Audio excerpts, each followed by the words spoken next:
అనకాపల్లి జిల్లా పాయకరావుపేట నియోజకవర్గం రేవు పూలవరం తీరంలో యోగాంధ్ర కార్యక్రమం హాజరైన హోంమంత్రి వంగలపూడి అనిత, కాకినాడ సిటీ ఎమ్మెల్యే వెంకటేశ్వర్లు పాల్గొన్న అనకాపల్లి జిల్లా కలెక్టర్ విజయకృష్ణన్ అధికారులు.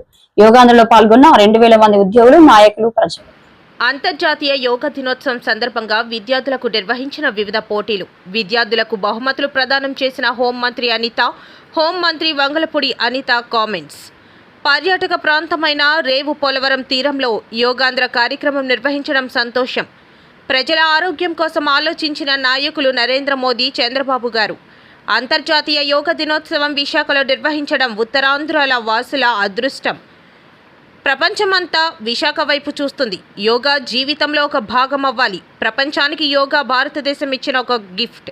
అంతర్జాతీయ యోగా దినోత్సవంలో ప్రజలందరూ పాల్గొనాలి. యోగాపై అధికారులు ప్రజలకు అవగాహన కల్పించాలి. అనకాపల్లి జిల్లా ప్రముఖ పర్యాటక ప్రాంతం రేవు పోలవరం తీరం. చాలా సినిమా షూటింగ్లు కూడా జరిగాయి. నేను ఎమ్మెల్యేగా ఉన్న సమయంలో రేవు పోలవరాన్ని పర్యాటకంగా అభివృద్ధి చేశాం. ఎన్డీఏ ప్రభుత్వంలో కూడా రేవు పోలవరాన్ని పర్యాటకంగా అభివృద్ధి చేస్తాం. విశాఖలో జరిగే యోగా కార్యక్రమం గిన్నెస్ రికార్డు కాబోతుందని విజయనగరం ఎంపీ కలిశెట్టి అప్పలనాయుడు అన్నారు. తిరుమల శ్రీవారిని ఎంపీ అప్పలనాయుడు దర్శించుకున్నారు. అనంతరం ఎంపీ మాట్లాడుతూ గౌరవ ప్రధానమంత్రి గారు ఇచ్చేస్తున్నారు. ఆ సభ యోగా డే 5 లక్షల మందితో జరగబోతుంది. ప్రపంచ రికార్డు అవబోతుంది. సోమవారం ఆశీర్వాదం అడిగాం. ఖచ్చితంగా సోమవారం ఆశీర్వాదంతో ఆ కార్యక్రమం విజయవంతం అవుతుంది. గౌరవ ముఖ్యమంత్రి గారు సంకల్పంతో సోమవారం ఆశీర్వాదంతో ఆ యోగా డే బ్రహ్మాండంగా అవ్వాలని, సోమవారం ఆశీర్వాదంతో ప్రతి ఒక్కరికి ఆరోగ్యం ఉండాలని మనస్ఫూర్తి కోరుకోవడం జరిగింది. అలాగే మా ఉద్యోగ వర్గాలు, NGOs ప్రతినిధులతో ఈరోజు దర్శనం చేసుకోవడం, సోమవారం ఆశీర్వాదం చేసుకోవడం చాలా ఆనందంగా ఉంది. Thank you. దాదాపు 12.5 లక్షల ఉద్యోగ ఉపాధ్యాయ పెన్షనర్ల ప్రతినిధిగా ప్రతిష్టాత్మకమైన ఏపీ NGOs అసోసియేషన్ రాష్ట్ర సంఘ అధ్యక్షుడిగా ఈ రాష్ట్రంలోని ప్రభుత్వ ఉద్యోగులందరూ మాకు పదవీ బాధ్యతలు అప్పచెప్పారు. అలాగే నాతో పాటు రాష్ట్ర ప్రధాన కార్యదర్శిగా డివి రమణ గారిని చేశారు. మరి ఈ సందర్భంగా ఆ దేవదేవుని ఆశీర్వాదం పొందడానికి మన తిరుమలలో, పవిత్రమైన తిరుమలలో వచ్చి చేశాం. అలాగే రాష్ట్రం సుభిన్నంగా ఉంటేనే, రాష్ట్రం సుసంపన్నంగా ఉంటేనే అందరూ ఉంటే, అందుకని రాష్ట్రం సుసంపన్నంగా ఉండాలని రాష్ట్ర ప్రభుత్వం నుంచి ప్రజలకు ఏవైతే వెళ్ళాలో వాటన్నిటిని కూడా ఉద్యోగ వర్గాలు మరి ప్రజలందరికీ అందేటట్టు, ముఖ్యంగా పేద ప్రజలకు అందేటట్లు ముందుకు ఉండాలని, అలాగే ఉద్యోగ ఉపాధ్యాయ కార్మిక పెన్షనర్లకు సంబంధించిన అనేక సమస్యలు అన్నీ ఉన్నాయి. అవన్నీ కూడా దేవదేవుని ఆశీర్వాదంతో రాబోయే 1-2 సంవత్సరాల కాలంలో అన్నీ తీరాలని, రాష్ట్రం సుభిక్షంగా, సుసంపన్నంగా, ప్రశాంతంగా, ప్రజలందరూ ఆరోగ్యంగా ఉండాలని ఆ దేవదేవుని ఆశీస్సులు తీసుకున్నాం. విశాఖలో జరిగే యోగా డే వేడుకలకు 5 లక్షల మంది వస్తారని విశాఖ సిపి శంకరబ్రత బాగ్చి చెప్పారు. జూన్ 21వ తేదీ సాయంత్రం వరకు విశాఖలో ట్రాఫిక్ ఆంక్షలు ఉంటాయని స్పష్టం చేశారు. ఎన్టీఆర్ సర్కిల్ నుంచి పార్క్ హోటల్ వరకు వాహనాల రాకపోకలు పూర్తిగా నిషేధించామని చెప్పారు. జరగబోతుంది. Honourable prime minister of India ఆయన 28th ఇక్కడికి రాబోతున్నారండి. 21st ఒకటి ఆర్కే బీచ్ దగ్గర, కాళీమాత టెంపుల్ దగ్గర మెయిన్ వెన్యూ, ఇంకొకటి కంటిన్యూన్సీ వెన్యూ ఏయూ ఇంజనీరింగ్ గ్రౌండ్స్. అది కాకుండా పార్క్ హోటల్ నుండి వెమ్లీ బీచ్ వరకు దాదాపు 26 కిలోమీటర్ స్ట్రెచ్. అక్కడ కూడా చాలామంది యోగా చేస్తారని మనకు తెలుసు. దాదాపు 3.5 లక్షలు మంది వస్తారని మేము అనుకుంటున్నాం. సో ఆ బీచ్ రోడ్ అక్కడ ఏర్పాట్లు చేయాల్సి వస్తుంది. ఆ ఏర్పాట్ల కోసం ఇప్పుడు నుండి కొన్ని ట్రాఫిక్ ఆంక్షలు, కొన్ని రెస్ట్రిక్షన్స్ పెట్టడం జరిగింది. పబ్లిక్ కూడా ఇన్కన్వీనియన్స్ ఫేస్ చేస్తున్నారండి. నాకు కూడా కాల్స్ వస్తూనే ఉన్నాయి. మేము కూడా గైడ్ చేస్తూనే ఉన్నాం. డిస్ట్రిక్ట్ కలెక్టర్ గారికి కూడా కాల్స్ వస్తున్నాయి. సో అందుకే ఇది చాలా ఇంపార్టెంట్ ట్రాఫిక్ ఆంక్షలు. రీసెంట్గా మనం అస్త్రం అని ఒక యాప్ పెట్టాము. అది కూడా పబ్లిక్కి కోసం ఓపెన్ చేశాము. ఆ అస్త్రం యాప్ కూడా పబ్లిక్ ఉపయోగిస్తే ఏ రూట్ బ్లాక్ అయిపోతుంది, ఆల్టర్నేట్ రూట్ ఎక్కడ ఉంది అది కూడా అస్త్రం యాప్లో గైడెన్స్ దొరుకుతుంది. వైజాగ్ ప్రజలకు రిక్వెస్ట్ చేస్తున్నా, ఆ యాప్ కూడా మీరు దయచేసి యూజ్ చేయండి. ఆ యాప్ గురించి కూడా మేము ఎలా యూజ్ చేయాలి, ఎలా డౌన్లోడ్ చేయాలి మేము ప్రెస్ రిలీజ్ జారీ చేస్తాము. సో ఇప్పుడు ట్రాఫిక్ ఆంక్షల గురించి చూస్తే ఫస్ట్ ఆఫ్ ఆల్ ఈ మన NTR circle to park hotel junction close చేయబోతున్నాం. అందుకే residence park RK beach road పక్కన ఉన్న రెసిడెన్స్కి రిక్వెస్ట్ చేస్తున్నాం, ఆల్టర్నేటివ్ రూట్ యూజ్ చేయమని రిక్వెస్ట్ చేస్తున్నాం.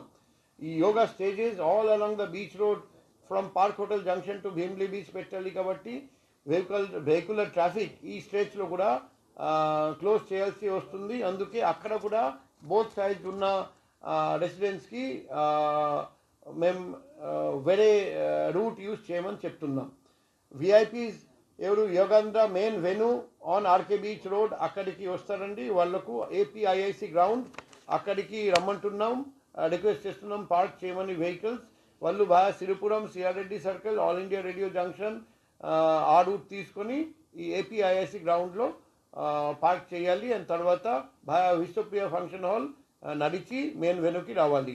విఐపీస్ ఎవరు ఏయూ ఇంజనీరింగ్ గ్రౌండ్స్కి వస్తారండి వెహికల్ ద్వారా, వాళ్ళు బాగా మధ్యలపల్లెం ఆర్చ్ ఆ ప్లేస్కి వెళ్ళి తర్వాత భాస్కర్ హాస్టల్ దగ్గర వాళ్ళ వెహికల్స్ పార్క్ చేయాలి. యోగేంద్ర కోసం బస్సెస్ వస్తున్నాయి. మన public compartment park hotel junction నుండి భీమ్లీ బీచ్ వరకు. శ్రీకాకుళం జిల్లా నుండి వస్తున్న బస్సెస్ డైరెక్ట్గా తగరపువలస జంక్షన్కి రావాలి ఆన్ NH-16. అక్కడ నుండి లెఫ్ట్ టర్న్ తీసుకొని భీమిలీ బీచ్ వరకు వెళ్ళాలి. తర్వాత designated parking place dropping point దగ్గర డ్రాప్ చేయాలి, పబ్లిక్ని దింపాలి. విజయనగరం డిస్ట్రిక్ట్ నుండి వస్తున్న బస్సెస్ డైరెక్ట్గా బోయాపల్లం జంక్షన్ NH-16 అక్కడికి రావాలి. అక్కడ నుండి లెఫ్ట్లో టర్న్ తీసుకొని భీమిలీ బీచ్ వైపు వెళ్ళి designated parking place dropping place అక్కడికి వెళ్ళాలి. అల్లూరి సీతారామరాజు డిస్ట్రిక్ట్ నుండి వస్తున్న బస్సెస్ ఫస్ట్ వేపగుండ జంక్షన్కి రావాలి. అక్కడ నుండి హనుమాన్ ద్వాకా. బీఆర్ఎస్ హయాంలో ఫోన్ ట్యాపింగ్ జరిగిందనేది నిజమని వైఎస్ షర్మిల అన్నారు. తెలంగాణ సీఎం, ఏపీ సీఎం కలిసి చేసిన జాయింట్ ఓట్ ఆపరేషన్ కాదో తెలియదు, కానీ నా భర్త ఫోన్ ట్యాప్ అవుతుందని నాకు స్పష్టంగా అర్థమైంది అని అన్నారు. పొలిటికల్ టర్మ్ 2018-19 పొలిటికల్ టర్మ్ కాలంలో, అంటే తెలంగాణలో కేసీఆర్ గారు ముఖ్యమంత్రిగా ఉన్నారు, ఆంధ్రాలో జగన్మోహన్ రెడ్డి గారు ముఖ్యమంత్రిగా ఉన్నారు. ఇద్దరు చాలా సన్నిహితంగా ఉండేవాళ్ళు, ఒకరికి ఒకరు అన్నట్టుగా కేసీఆర్, కేటీఆర్ గారు జగన్మోహన్ రెడ్డి గారితో చాలా మంచి సంబంధాలను మెయింటైన్ చేశారు. అసలు వాళ్ళ సంబంధం ముందు రక్త సంబంధం కూడా చిన్నపోయింది.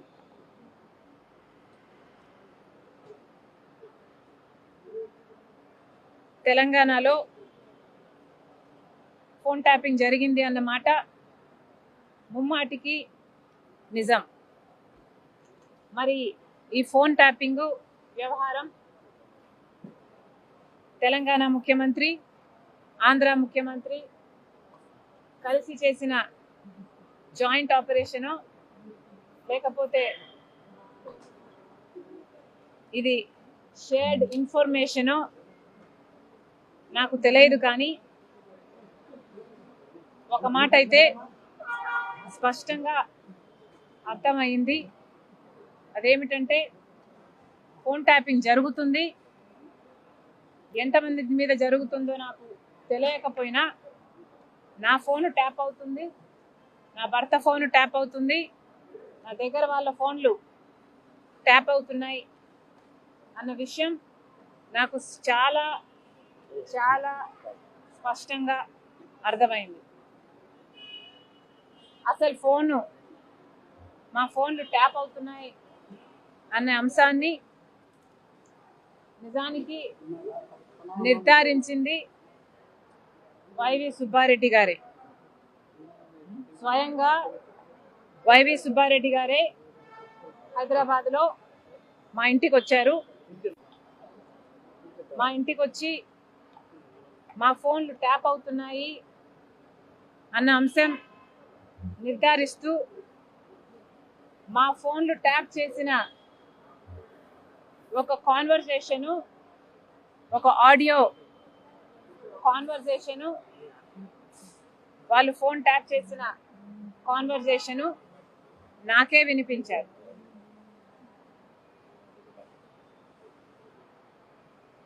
మరి ఈ విషయం సుబ్బారెడ్డి గారు ఇప్పుడు ఒప్పుకుంటారా అంటే నాకు తెలియదు, నాకు అనుమానమే. ఎందుకంటే జగన్మోహన్ రెడ్డి గారు తన సొంత మేనల్లుడు మేనకోడలు ఆస్తి కాజేసే కుట్రలో భాగంగా జగన్మోహన్ రెడ్డి గారు సాయిరెడ్డి గారికి, సుబ్బారెడ్డి గారికి ఎలా ఒత్తిడి చేశారో, ట్యూషన్లు పెట్టి మరి మీడియాలో ఎలా అబద్ధాలు మాట్లాడిచ్చారో సాయిరెడ్డి గారు స్వయంగా చెప్పారు. కాబట్టి ఇప్పుడున్న పరిస్థితుల్లో మరి సుబ్బారెడ్డి గారు ఈ విషయాన్ని ఒప్పుకుంటారో ఒప్పుకోరో నాకు తెలియదు. పొలిటికల్ టర్మ్ 2018-19 పొలిటికల్ టర్మ్ కాలంలో, అంటే తెలంగాణలో కేసీఆర్ గారు ముఖ్యమంత్రిగా ఉన్నారు, ఆంధ్రాలో జగన్మోహన్ రెడ్డి గారు ముఖ్యమంత్రిగా ఉన్నారు. ఇద్దరు చాలా సన్నిహితంగా ఉండేవాళ్ళు. రాష్ట్రంలో సంక్షేమాన్ని ఓర్వలేక వైసీపీ విషం చిమ్ముతుందని పలాస ఎమ్మెల్యే గౌతు శిరీష విమర్శించారు. ప్రతి తల్లి సంతోషంగా ఉండాలి అని తల్లికి వందనం అమలు చేస్తున్న నారా లోకేష్ ఇంట్లో ఎంతమంది విద్యార్థులు అంతమందికి ఇస్తున్నారు. పాతికేయ మిత్రులందరికీ నా తరపున ధన్యవాదాలు. జూన్ 12వ తారీఖున సంవత్సరం పూర్తి చేసుకున్న కూటమి ప్రభుత్వం సాధించిన విజయాలు, చేసిన అభివృద్ధి సంక్షేమ పథకాలు, గత ప్రభుత్వం చేయలేనివి, సంవత్సర కాలంలో మేము ప్రజలకి ఇచ్చిన హామీల మీద వాళ్ళకి నమ్మకం కలిగేటట్టు మేము ముందుకు తీసుకెళ్లిన విధానం, అలాగే మాట్లాడితే అబద్ధాల ద్వారా ప్రెస్ ముందుకు వస్తూ మాట్లాడుతున్న మాజీ పశువుల మంత్రి గారికి మరి నా పద్ధతిలో నేను సమాధానం చెప్పడానికి ఈరోజు మీ అందరి ద్వారా ఇటు పలాస నియోజకవర్గ ప్రజలకు అటు ప్రతిపక్షానికి ప్రతి ఒక్కరికి కూడా మీ ద్వారా సమాధానం చెప్పాలని ప్రెస్ మీటింగ్ తీసుకురావడం జరిగింది. ముందుగా సంవత్సర కాలంలో ప్రజలకు ఇచ్చిన హామీలను వాళ్ళ నమ్మకాలకు అనుగుణంగా పూర్తి చేసి కూటమి ప్రభుత్వాన్ని ఎన్నుకొని మేము మంచి చేసామని ప్రజలకి ఒక నమ్మకాన్ని కలిగజేసిన ముఖ్యమంత్రి చంద్రబాబు నాయుడు గారికి, ఉప ముఖ్యమంత్రి పవన్ కళ్యాణ్ గారికి, నారా లోకేష్ గారికి, బీజేపీ పెద్దలకి అందరికీ పేరు పేరున మా నియోజకవర్గం తరఫున ధన్యవాదాలండి. సంవత్సర కాలంగా కూటమి ప్రభుత్వం చేసిన సంక్షేమ పథకాలు కళ్ళకి కనిపిస్తున్నవి, పూర్తి చేసినవి మీ ద్వారా పలాస ప్రజలకి, రాష్ట్ర ప్రజలకి వెళ్ళాలని, 5 సంవత్సరాల అమరావతి మీద అబద్ధాలు చెప్పి కనీసం ఒక ఇటుక కూడా వేయని జగన్ ప్రభుత్వానికి ఈరోజు వచ్చిన వెంటనే 63,000 కోట్లని బీజేపీ పెద్దల్ని, కేంద్ర ప్రభుత్వాన్ని పెద్దల్ని సాధించి తీసుకుని వచ్చి అమరావతి నిర్మాణం మొదలుపెట్టాం. అలాగే ఏ పోలవరాన్ని అయితే పక్కన పడేసి మాట్లాడితే ప్రతి సంవత్సరానికి ఒక తారీఖు ఇస్తూ పోలవరాన్ని కనీసం ఏమాత్రం ముందుకు తీసుకెళ్లలేని ఆ అసమర్థ వైసీపీ ప్రభుత్వం కన్నా ఈరోజు కూటమి ప్రభుత్వం 12,000 కోట్లతో పోలవరం ప్రాజెక్టు పనులు చరచరా ముందుకు జరుగుతున్నాయి, కళ్ళకి కనిపిస్తుంది ఈరోజు అక్కడ. ఇక ఏ వైసీపీ ప్రభుత్వం ఉన్నప్పుడైతే అసలు ఎవరు ఊహించని విధంగా విశాఖ స్టీల్ ప్లాంట్ని అమ్మకానికి పెట్టారో, కనీసం చేతకాక దాన్ని కాపాడలేకపోయారో, ఈరోజు అదే విశాఖ స్టీల్ ప్లాంట్ ప్రైవేటీకరణ ఆపి దానికి నిధులు సాధించి ఈరోజు విశాఖ స్టీల్ ప్లాంట్ ఈ సంవత్సరం లాభాల్లో ఉందని పేపర్లో మీరు అందరూ చూసే ఉంటారు. ఇది కూటమి ప్రభుత్వం సాధించిన విజయం. ఇక గత ప్రభుత్వంలో 5 ఏళ్లలో 1800 కిలోమీటర్ల సీసీ రోడ్లు వేసి కూటమి ప్రభుత్వంలో పల్ల పండుగ భాగంగా 10 నెలల కాలంలోనే దాదాపు 4000 కిలోమీటర్ల సీసీ రోడ్లు పూర్తి చేశాం. మొన్న సంక్రాంతి పండగకి ప్రతి పల్లెలకి వచ్చిన ప్రతి ఒక్కరు కూడా ఆ విషయం పట్ల పూర్తిగా సంతృప్తిగా ఉన్నారు. మార్పు కనిపిస్తుంది అని. ఇక గత ప్రభుత్వం హాయంలో రైతులకి, విద్యార్థుల ఫీజులకు, ఉద్యోగుల బకాయిలకి, చిన్న చిన్న పెద్ద కాంట్రాక్టులకు, హాస్టళ్లకు, వివిధ ప్రభుత్వ శాఖలకు, పోలవరం నిర్వాసితులకు కనీసం బకాయి పడ్డ డబ్బుల్లో ₹1 కూడా ప్రభుత్వం చెల్లించకపోగా కూటమి ప్రభుత్వం వచ్చాక 30,000 కోట్ల ప్రభుత్వ బకాయిలు చెల్లించి ప్రజల పట్ల, రాష్ట్రం పట్ల మా చిత్తశుద్ధిని ఈరోజు చాటుకుంటున్నాం. ఇక రాష్ట్రానికి పెద్ద ఎత్తున 9.5 లక్షల కోట్ల పెట్టుబడులు తేవడం జరిగింది. దీని వలన రాష్ట్రంలో దాదాపు 4.5 లక్షల మందికి ఉద్యోగాలు కల్పించడం జరుగుతుంది. ప్రతి నియోజకవర్గంలో పారిశ్రామిక వృద్ధి కొరకు పారిశ్రామిక మేడల్ని ఇప్పటికే శ్రీకారం చుట్టడం జరిగింది. ఇక railway zone, Uttarandhra railway zone అని 5 సంవత్సరాలు ముఖ్యమంత్రి చంద్రబాబు ప్రాతినిధ్యం వహిస్తున్న కుప్పం నియోజకవర్గంలో ఒక మహిళను చెట్టుకు కట్టేసి హింసించడం సభ్య సమాజం సిగ్గుపడే ఘటన అని ఎమ్మెల్సీ వరద కళ్యాణి మండిపడ్డారు. విశాఖపట్నం నగర పార్టీ కార్యాలయంలో మీడియాతో మాట్లాడుతూ, ఎందుకంటే ఎన్నో సంఘటనలు మహిళల మీద దారుణాలు జరుగుతూ ఉండే పరిస్థితి మనం చూస్తూ ఉన్నాము. సాక్షాత్తు ముఖ్యమంత్రి సొంత నియోజకవర్గంలో ఎలాంటి సంఘటన జరుగుతూ ఉందంటే ఇంకా రాష్ట్రంలో ఉన్న మహిళలకి రక్షణ ఎక్కడ ఉంటుందని నేను అడుగుతూ ఉన్నాను. హోంమంత్రి గారు చెప్పారు, ఈ రాష్ట్రంలో కూటమి ప్రభుత్వం అధికారంలోకి వచ్చింది, మహిళలందరూ ప్రశాంతంగా నిద్రపోవచ్చు అని. సాక్షాత్తు ముఖ్యమంత్రి గారి సొంత నియోజకవర్గంలోనే ఒక మహిళ ఇలాంటి పరిస్థితులను ఎదుర్కొంది అంటే ఇంకా రాష్ట్రం అంతా ఎక్కడ ప్రశాంతంగా నిద్రపోతారు హోమ్ మినిస్టర్ గారు అని అడుగుతున్నా. ఇంత సంఘటన జరిగినా ప్రభుత్వం స్పందిస్తున్న తీరు మాత్రం చాలా దారుణం. ముఖ్యంగా హోంమంత్రి గారు ఒక మహిళా హోంమంత్రి అయ్యి వీడియో కాల్లో ఆవిడేమో మాట్లాడి స్పందిస్తారట. ఎంత దారుణం! వెళ్ళి ఏం జరిగిందో తెలుసుకోవచ్చు కదా. ఆవిడ తాను సొంత నియోజకవర్గంలో ఏం జరిగినా, మహిళల మీద అఘాయిత్యాలు జరిగినా వెళ్ళరు. సొంత జిల్లాలో ఏ మహిళల మీద ఇన్ని అఘాయిత్యాలు జరిగాయి, హత్యలు జరిగాయి, ఎక్కడికి వెళ్ళిన పరిస్థితి లేదు. నివాసం ఉంటున్న విశాఖపట్నంలో ఇన్ని అత్యాచారాలు జరిగినా ఎక్కడికి అయినా వెళ్ళి ఆ కుటుంబానికి భరోసా ఇవ్వడం, ఆ అమ్మాయిలకి ధైర్యం చెప్పడం ఉండే పరిస్థితి మనం చూడలేదు. అలాగే మొన్ననే చూసాము, అనంతపురం జిల్లాలో ఒక బాలికని 6 రోజుల క్రితమే తల్లిదండ్రులు కంప్లైంట్ ఇచ్చినా కనిపించడం లేదని పట్టించుకోకపోవడం వల్ల 6 రోజుల తర్వాత ఆ అమ్మాయి శవమై తేలిన పరిస్థితి చూసాం. ఇంత పెద్ద సంఘటన జరిగిన హోమ్ మినిస్టర్ గారు కనీసం పట్టించుకోలేదు. అలాగే శ్రీ సత్యసాయి జిల్లాలో తెలుగుదేశం పార్టీ కార్యకర్తలు ఒక మైనర్ బాలికను, ఒక దళిత మైనర్ బాలికను దారుణంగా వీడియోస్ తీస్తూ అత్యాచారం చేశారు. అది 6 నెలలు అత్యాచారం చేసి చాలా దారుణమైన పరిస్థితులు అక్కడ కూడా హోమ్ మినిస్టర్ గారికి వెళ్ళడానికి తీరిక లేదు, స్పందించడానికి కూడా తీరిక లేదు. అంత దారుణంగా, అంత నిర్లక్ష్యంగా ఉండే పరిస్థితి మనం చూస్తూ ఉన్నాము. కానీ సాక్షి మీద తీసుకుంటే ఆ రోజు అక్రమ కేసు పెట్టడానికి, లేని విషయాన్ని సృష్టించడానికి, కంప్లైంట్ ఇవ్వడానికి మాత్రం ఈవిడికి తీరికుంది. వెంటనే పోలీసుల దగ్గరికి వెళ్ళి కంప్లైంట్ ఇవ్వడం జరిగింది. వీడియో కాల్లో స్పందించడం ఏంటి హోమ్ మినిస్టర్ గారు? స్వయంగా వెళ్ళి ఏం జరిగిందో తెలుసుకోవాలి కదా. మనం ప్రజాస్వామ్యంలో ఉన్నామా, రాక్షస రాజ్యంలో ఉన్నామా?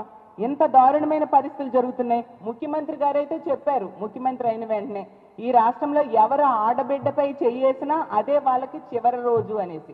మరి ఎంతమంది ఆడబిడ్డల మీద చేతులు వేస్తున్నారు, వాళ్ళ ప్రాణాలు తీస్తూ ఉన్నారు.